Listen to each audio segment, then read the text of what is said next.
অবৈধ বাংলাদেশী নাগৰিকৰ বিৰুদ্ধে কেন্দ্ৰীয় তথা ৰাজ্য চৰকাৰে আৰম্ভ কৰিছে তীব্ৰ অভিযান।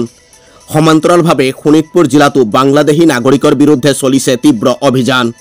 শোণিতপুৰ জিলাৰ অন্যান্য স্থানৰ সমান্তৰালকৈ ঢেকিয়াজুলি ৰাজচক্ৰ এলেকাৰ পৰা বাংলাদেশী গোচৰত দুগৰাকী লোকক আটক কৰিলে ঢেকিয়াজুলি আৰক্ষীয়ে।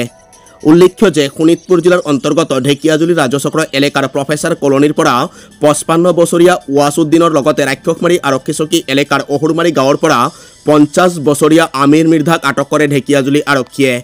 প্ৰাপ্ত তথ্য অনুসৰি এই লোক দুগৰাকীৰ বিৰুদ্ধে পূৰ্বৰে পৰা সন্দেহজনক বাংলাদেশীৰ গোচৰ চলি আছিল।